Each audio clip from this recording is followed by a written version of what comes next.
are not going to believe what's screwing Canada over right now when it comes to inflation. We just received our inflation report today, and guess what is screwing us over? Taxes. I truly believe, and people throw the word around dreams. It's all about dreams, and by the way, dreams cost nothing. They're free. The hard part is just keeping them going, and please keep them going, because we're here for one simple reason. He believed in the dream, I believe in the dream, and our dreams come true, and there's no reason every one of yours can't either.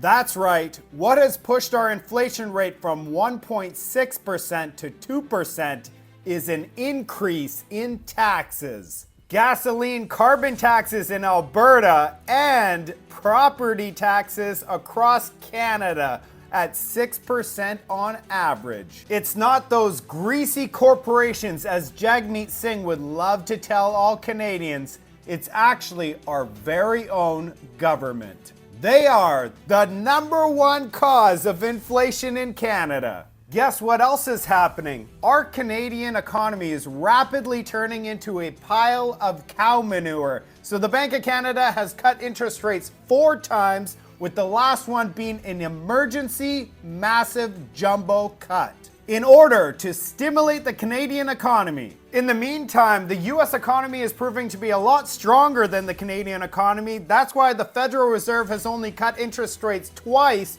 for a total of 0.75%, while in Canada we have dropped 1.25%.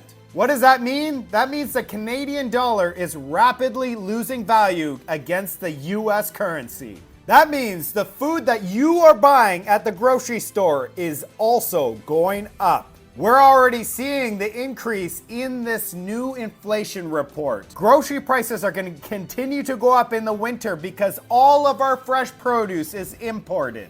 This means that inflation in Canada is not under control. Our collapsing currency and increases in taxes are crushing the Bank of Canada's ability to stimulate the economy by giving us those jumbo rate cuts. While all of this is happening, we have $251 billion worth of mortgages that are going to be renewing in the next 12 months. All of these mortgages are looking for a significantly lower mortgage interest rate because when they were done 5 years ago, it was sub 2%. If you're going to renew your mortgage and get a 5-year fixed term mortgage, you are going to be paying 4.25% today.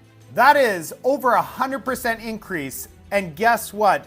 The 5-year GOC continues to go up. I'm going to make a separate video on this to show Canadians where we are at and where we are going with the fixed term mortgages in Canada.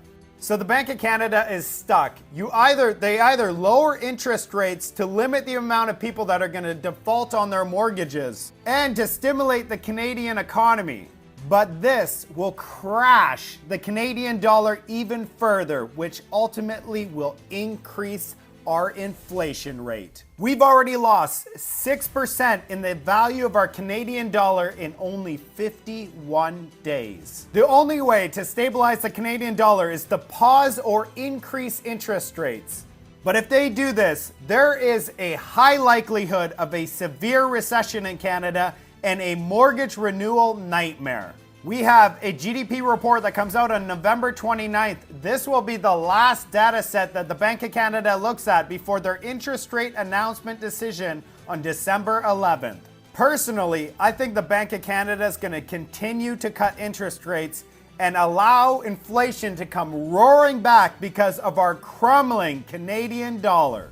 Why do I think this way? It's because I believe they would rather avoid a recession, keep maximum employment levels, and avoid a mortgage catastrophe than increase interest rates and cause a massive recession and mortgage chaos. The issue is we're probably going to get what the Bank of Canada is trying to avoid regardless. The US can easily have a recession in the next 6 months, which means Canada will also enter one. I'm a data guy, and I know that every single time that the yield curve has become inverted and then uninverts 8 to 12 months later, we have suffered a recession. We have officially uninverted September 4th of this year. That means by May, we should be in boom time. This is all based on historical data. This time might be different, but I surely wouldn't bet against the data. But not to worry, I'm going to make sure that every single one of you are informed on where we are at. Love to hear from you in the comment section. Thanks for watching.